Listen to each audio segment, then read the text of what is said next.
বৃন্দ সবাইকে জানাচ্ছি আন্তরিক অভিনন্দন ও শুভেচ্ছা। আশা রাখি সবাই ভালো আছো। আমিও তোমাদের দোয়ায় ভালো আছি। আজকে আলোচনা করব পদার্থবিজ্ঞান দ্বিতীয় পত্রের নবম অধ্যায়।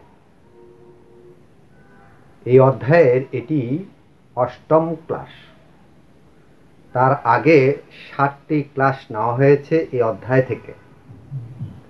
আজকের ক্লাসের ভিডিওর ডেসক্রিপশানে বিগত ক্লাসগুলোর লিঙ্ক দেওয়া আছে। যারা আগে ক্লাসগুলো দেখোনি তারা এই ক্লাসগুলো দেখে নেবে, এবং যারা এই চ্যানেলে নতুন তারা চ্যানেলটি সাবস্ক্রাইব করবে এবং অল বাটনে ক্লিক করবে।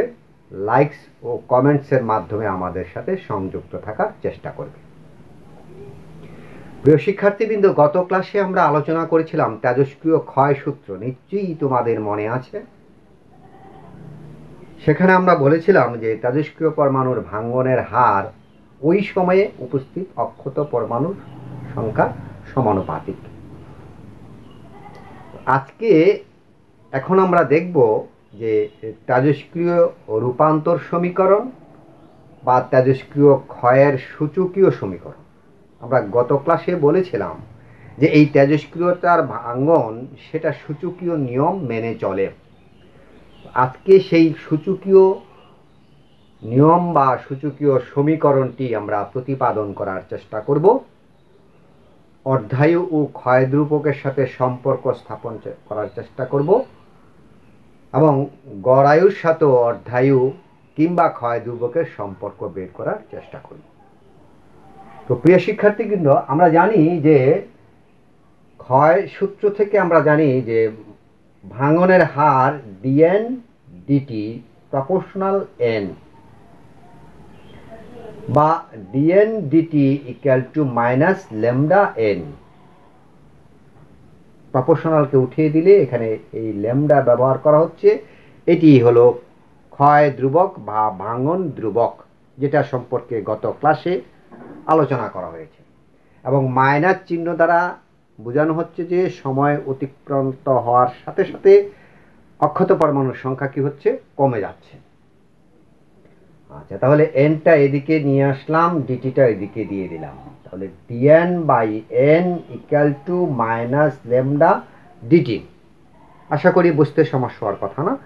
ধরে নিচ্ছি যে এটি একটি সমীকরণ। এটাকে আমরা 1 নাম্বার সমীকরণে নির্দেশ করছি। এবার যখন t ইকুয়াল টু 0, অর্থাৎ সময়টা যখন আমরা কাউন্ট করতে শুরু করব, ঠিক তার আগ মুহূর্তে t ইকুয়াল টু 0, তখন অক্ষত পরমাণুর সংখ্যা n equal to n not, এগুলো আমরা ধরে নিচ্ছি। এবং কিছু সময় অতিক্রম করার পরে, অর্থাৎ যখন সময়ের একটা নির্দিষ্ট মান থাকবে, অর্থাৎ t ইকুয়াল টু t, তখন অক্ষত পরমাণুর সংখ্যা n ইকুয়াল টু n, এগুলো আমরা ধরে নিচ্ছি। এখন এই যে 1 নাম্বার সমীকরণ আছে, এই 1 নাম্বার সমীকরণটাকে এখন আমরা সমাকলন করব। এই সমাকলন করব কখন? যখন সময় 0, তখন অক্ষত পরমাণুর সংখ্যা n নট। যখন সময় একটা নির্দিষ্ট মান আছে t, তখন অক্ষত পরমাণুর সংখ্যা n। তাহলে integration n not to n dn n equal to minus lambda integration 0 to t dt। এই কোত্থেকে আসলো? এটা 1 নাম্বার সমীকরণটা থেকে আমরা সমাকলন করলাম। 1 নাম্বার সমীকরণটাকে আমরা সমাকলন করে এটা পেলাম। তো এখন এখানে 1/n মানে ln, তাহলে ln n not to n equal to lambda integration dt মানে t, তাহলে lambda minus lambda t 0 to t, বা upper limit minus lower limit ln n minus ln n not equal to minus lambda t মাইনাস 0। তো আমরা জিরোটা নিচ্ছি না, minus lambda t। এ পর্যন্ত বুঝতে সমস্যা হওয়ার কথা না, আশা রাখি। এখন লক্ষ্য করো যে আমরা আরো কিছু কাজ করব এর মধ্যে।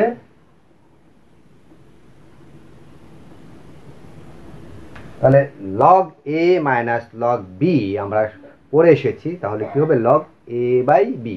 তাহলে এখন ln N minus ln N not সমান সমান আমরা লিখতে পারি ln N minus N not equal to lambda T. লনটাকে ওই পাশে পাঠিয়ে দিলে লেখা যায় এক্সপোনেনশিয়াল মাইনাস ল্যামডা টি,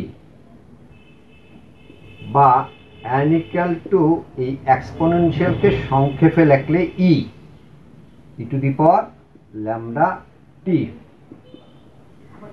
এই যে সমীকরণটা আমরা পেলাম, এই সমীকরণটাকে বলা হয় কি সূচকীয় সমীকরণ।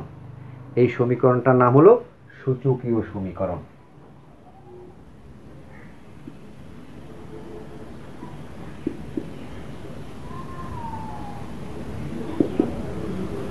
এখন এই সূচকীয় সমীকরণে বিভিন্ন সময়ের বিভিন্ন মানের জন্য অক্ষত পরমাণু সংখ্যাগুলোকে বিভিন্ন মান যদি নিয়ে আমরা একটা গ্রাফ অঙ্কন করি, লেখচিত্র অঙ্কন করি, তাহলে লেখচিত্রটি হবে এইরকম।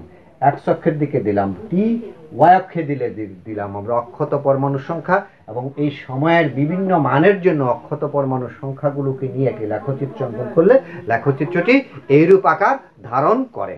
ঠিক আছে, এখন আমরা দেখব যে অর্ধায়ু কাকে বলে। অর্ধায়ু অর্ধায়ু কাকে বলে? অর্ধায়ু হলো যে সময়ে কোনো তেজস্ক্রিয় পদার্থের মোট পরমাণুর ঠিক অর্ধেক পরিমাণ ভেঙে যায়। যে সময়ে কোনো তেজস্ক্রিয় পদার্থের মোট পরমাণুর ঠিক অর্ধেক পরিমাণ ভেঙে যায় তাকে ওই পদার্থের অর্ধজীবন বা অর্ধায়ু বলে। মনে করি যে একটি পদার্থের মধ্যে 1 লক্ষ পরমাণু আছে। এখন এই 1 লক্ষ পরমাণুর অর্ধেক কত হবে? 50,000। এই 1 লক্ষ পরমাণুর অর্ধেক ভেঙে 50,000 হবে। এই 50,000 হতে যে সময়টা লাগে সেই সময়টা হলো যে তার অর্ধায়ু। আবার ধরে নিলাম যে এই 1 লক্ষ পরমাণু ভেঙে 50,000 হতে 5 বছর সময় লাগে। তাহলে পরবর্তী 50,000 ভেঙে আবার 25,000 হতে আরও 5 বছর সময় লাগবে। 25,000 ভেঙে 12,500 হতে আরও 5 বছর সময় লাগবে। 12,500 থেকে ভেঙে অর্ধেক হতে আরও 5 বছর সময় লাগবে। এটা হলো অর্ধায়ু। অর্থাৎ যে সময়ে কোনো তেজস্ক্রিয় পদার্থের মোট পরমাণুর ঠিক অর্ধেক পরিমাণ ভেঙে যায় তাকে ওই পদার্থের অর্ধজীবন বা অর্ধায়ু বলে। তাহলে আমরা দেখেছি যে ক্ষয় সূচকীয় সূত্র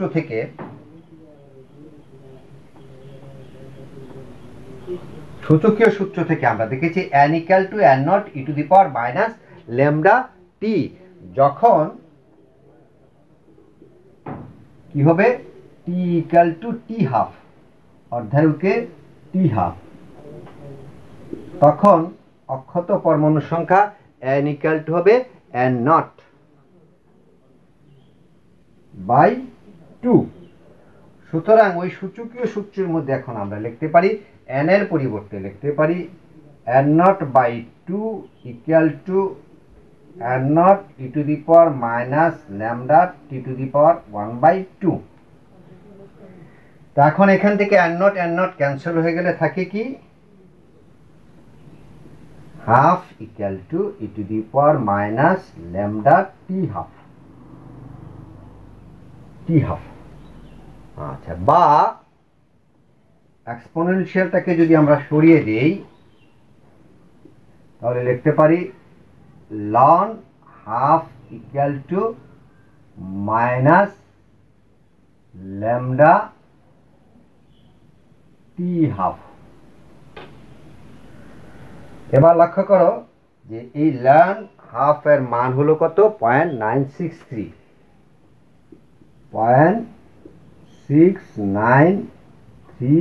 ইকুয়াল টু মাইনাস আছে, কিন্তু এটা মাইনাস ল্যামডা টি হাফ। বা T half equal to 0.693 divided by lambda. এই যে সমীকরণটা পেলাম আমরা, এটা হলো ক্ষয় ধ্রুবকের সাথে অর্ধায়ুর সম্পর্ক। ক্ষয় ধ্রুবকের সাথে অর্ধায়ুর সম্পর্ক। এবার আমরা দেখব যে গড় আয়ু বা গড় জীবন।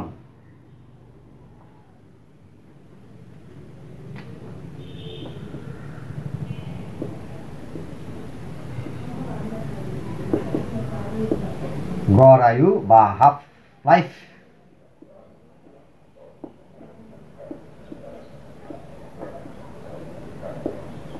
গড় জীবনটা কি?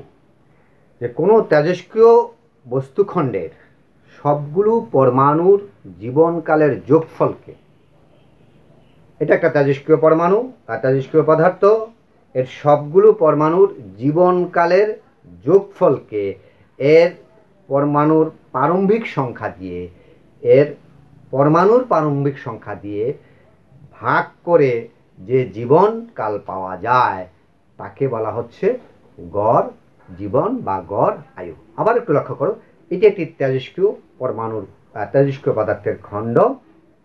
এখন এই খণ্ডের মধ্যে যতগুলো পরমাণু আছে সবগুলো পরমাণুর জীবনের মানে জীবনকালের যোগফল করব। যোগফল করে এই পরমাণুর সংখ্যা দিয়ে যোগফলটাকে ভাগ দিলে যেই রেজাল্টটা আসবে সেই রেজাল্টে হবে কি আমাদের গড় জীবন। এবং এই গড় জীবনের সাথে ক্ষয় ধ্রুবকের বা এই টি হাফের সম্পর্ক হলো টি হাফ। এগুলো মনে রাখতে হবে পরীক্ষার সময় বা অনুধাবনের প্রশ্ন করতে আমাদের কাজে লাগবে। গড় জীবনকে টাউ দ্বারা প্রকাশ করা হয়।